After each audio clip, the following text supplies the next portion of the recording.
অভিমান থাকবে, দল সেটা সবাই মিলে নেতৃত্বরা মিলে মিটিয়ে নেবে। আপনি যে প্রার্থীর বিরুদ্ধে কিছু কথা বলেছেন নমিনেশন সাবমিট করার পর থেকে, তাতে আপনার দল কতটা ক্ষতিগ্রস্ত হচ্ছে বা আপনার প্রার্থীর প্রচারে কতটা ক্ষতিগ্রস্ত হচ্ছে? আমার মনে হয় না প্রার্থী প্রচারে কোথাও ক্ষতিগ্রস্ত হয়েছে, কারণ মানুষ ভারতীয় জনতা পার্টির সাথে আছে, পদ্মফুলের সাথে আছে। তো আমার মনে হয় দলও ক্ষতিগ্রস্ত হয়েছে বা প্রার্থীর কোনো ক্ষতি হয়েছে। বিরোধীরা একটা চক্রান্ত করেছে, যেটা এর মাধ্যমে ছড়িয়ে দিয়েছে।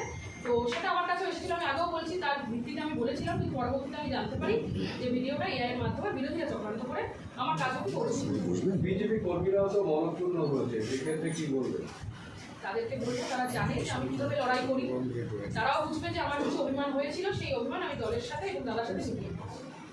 আপনার নাম আজকে আপনি নমিনেশন কখন এই তো জাস্ট কিছুক্ষণ আগে আমি করে